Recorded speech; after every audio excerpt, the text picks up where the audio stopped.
Welcome back to another video where I read the pilot episode of the Blacklist. And now we're gonna read the fourth act.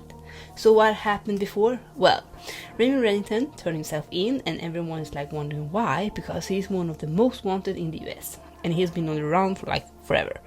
And he turns himself in and wants to speak to only with Elizabeth Keane, who is a new profiler on her very first day of work. Well, actually she is gonna go to work, but they're picking her up in a helicopter.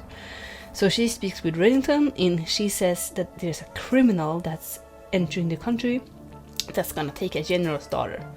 So they rushes to the school, gonna save the girl, but she's taken. And everyone is like, what's next? And they kind of interrogate Reddington, like, what's the next move? Why haven't they made any demands? What are they gonna do with the girl? Is she alive? Let's figure out that Samani, he needs the girl, because the criminal, because he wants revenge, because the general was behind his family being killed. And Liz needs to take a break, so she goes home and finds her husband tortured, and she meets Samani, the criminal, and she needs to call 911. And that's where we ended the last time. So let's continue reading. Act 4. Interior ambulance night. Doors fly open. Medics swarm. Hospital staffers rush in to transport Tom out of the ambulance as wham. We were through emergency room doors, down a hall.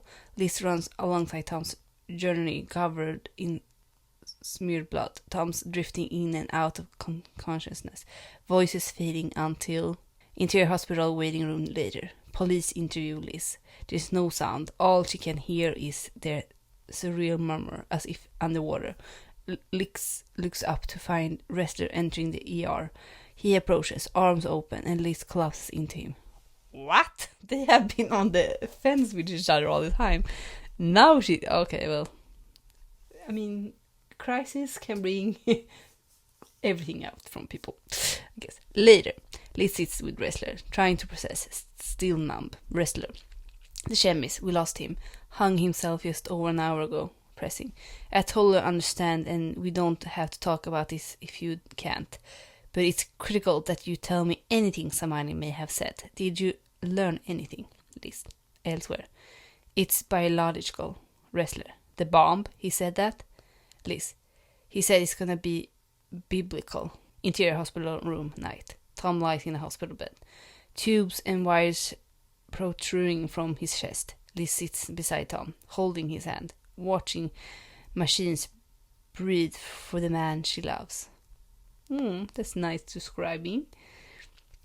Liz, babe, if you can hear me, you can't let this happen. Not today. This was supposed to be a happy day. The beginning. Liz continues, scared, searching. You're the one good thing in my life. I don't know how it works without you. Don't leave me alone. We leave her, praying over her dying husband. That's kind of way of describing the situation. Exterior Liz's car, parked night. It's raining now. Liz sits in her car, hiding from the world and sobbing, her emotions swelling inside until Liz rapidly pounds the steering wheel in a violent outburst. The surge of purge rage catapults us to Interior Red's house. Hefty McNair night. We follow Liz down a corridor, fueled by anger, fearless. In the study, Red stands. Liz is on fire. A boiling pot of crazy. Oh, I really like how they describe things in this episode. A boiling pot of crazy. That's my new title on my CV. Liz, did you send him? Are you the one who did this? Red, Lizzie, what's wrong? Liz, don't call me Lizzie. God damn it. He was in my house. My husband's on a ventilator because Samani came. Red face goes blank. Red, tell me what happened. Liz, don't play stupid. You're the only thing connecting us. He told me that you have talked to him about me. Red, Liz, you have to tell what happened. What did you see? Liz, what did I? I saw the love of my life being tortured, dissembled. Red, now what did you see? Liz, stop acting like we're on the same kind of team. I don't know you. I didn't ask for any of Red. This is a bigger than us, Liz. We're at the center of something that you can't possibly understand, Liz. God damn it, I want the truth, Red. Honestly, the truth? The truth is Samantha did you a favor, Lizzie. Suddenly Liz pulls the pen from her pocket, stabs Red in the neck, spins around and traps him in a military choke to bolt. Liz, I told you not to call me Lizzie. What?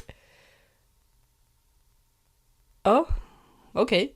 She holds her thumb over the bloody puncture wound in Red's neck. His breathing quickens. His eyes bulge. Liz, now, you were in the army, so you know from training I just punched a hole in your carotid, wherever. The artery will likely reduce its own flow. Base chance 1 minute before you pass out. So here's how it works, asshole. Fearless.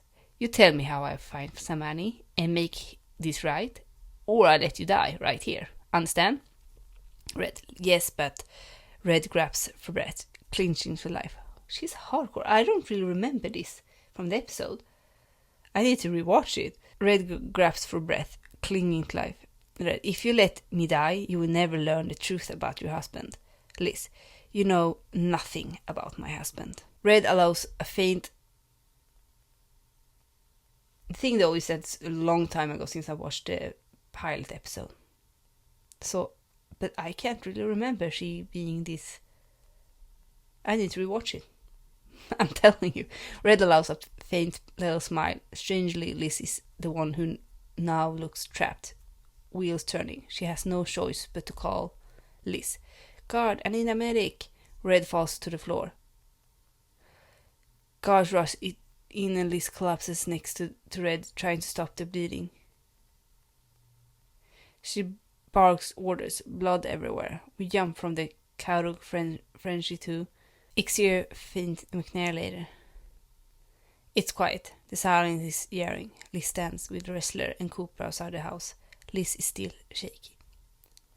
I wonder what they say later. Because sometimes they have like later only, not. Oh, the exterior. Sorry, my bad. I didn't see that. Wrestler, why should he try to kill himself? Liz, why is he doing any of this? It happened. I can't explain. Wrestler, your back was conveniently toward the camera, so the footage is inconclusive. But you know what I think? I think you're lying. You lost your objectivity. Liz, objectivity? What do you expect? What do you expect, Cooper? Liz, calm down. Liz, my husband was stabbed. He's on life support. I have a house full of beat cops waiting for my statement. Cooper, Liz, this is about your safety. The last thing I want is you in the same room with this guy. Liz, realizing. Don't push me out of this. Cooper, Liz, it's not a request. Go home. Liz turns defeated. As she walks away, they watch her go. Wrestler, mistrustful. Doesn't feel right. There's something she's not telling us. You bet. Interior Liz and Tom's brownstone night. Liz sits in a fog doing another round of interviews with the police. There's no sound, only a dull buzzing sound. Liz watches the detective come through her life. They collect samples, take pictures, but Liz can't take her eyes off of Tom's dried black blood in the carpet. Later, after the police are gone, Liz is on her hands and knees scrubbing the blood out of the carpet with a buckle and brush. As she does, the buzzing sound wells, mimicking her rising frustration. The harder she scrubs, the more helpless Liz feels. She is completely powerless. Finally, Liz throws the brush across the room. Bloody water splatters the wall as we cut to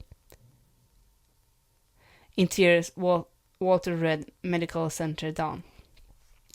We follow this down a long, narrow hallway. She flashes her badge, moves past security, finds Wrestler who's speaking with another agent outside Red's room. Wrestler, can't go in. He's with the nurse. Then, you shouldn't even be here, Liz. I know. I was out of line before, but I can't just sit at home and wait while there's a chemical.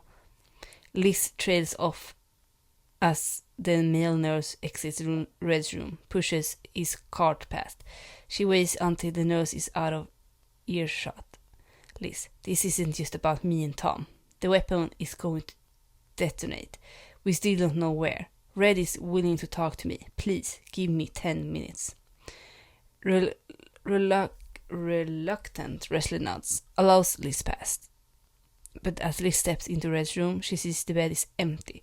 The window opens. Her entire world seems to slow down as Liz realizes Red is gone. What?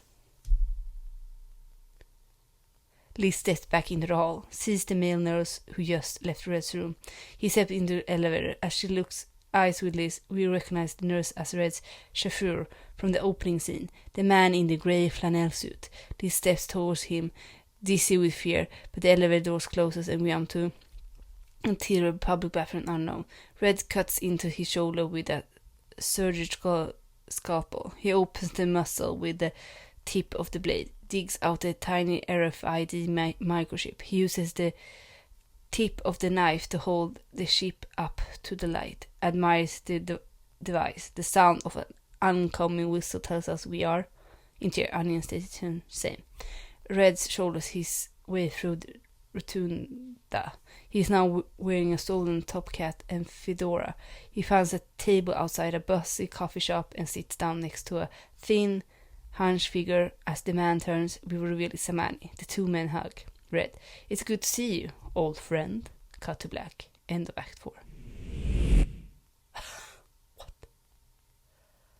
What? I mean, I was so into the story, so I couldn't really stop adding comments because there was so much going on. What a way to like drag me into the story. Okay, so Liz goes nuts and beats up Red, and he ends up in the hospital, and he escapes and meets up with Samani. Right now I'm like, why did he turn himself in and then meet up with Samani? Why is not meeting up with Samani anyway and not turn himself in? There's something I don't know for sure. What a great act. And the thing I like with the script is that I wouldn't say that the other acts are slow, but I think for each act, the pace is going faster and faster and faster. Stuff happening, the intensity is going. So I think it starts here and going up like on a roller coaster, up for the roller coaster. And I think that's super clever and the way it should be. You shouldn't slow down in the fourth act. You should be pushing the gas pedal and like speed up. So this act is like 6 pages long, but it's so intense. Not that much dialogue. And if you see like on the middle of this act, it's the 3rd page. And on that page, it's where Liz stabs Red. So that's a really big turning point. Oh my god, how is she gonna get out of this? Is she gonna die? Is she gonna find out the truth? I mean, there's such a big turning point. And when I was reading it, I was like, what? And I honestly don't remember this from the pilot, so I need to rewatch it because wow. And then it ends on like a big cliffhanger again, Red meeting Samani. So this is a 6 pages, so much happening, very intense, and it's I'm impressed of the writer for making it me like my eyes are like traveling so fast down the page.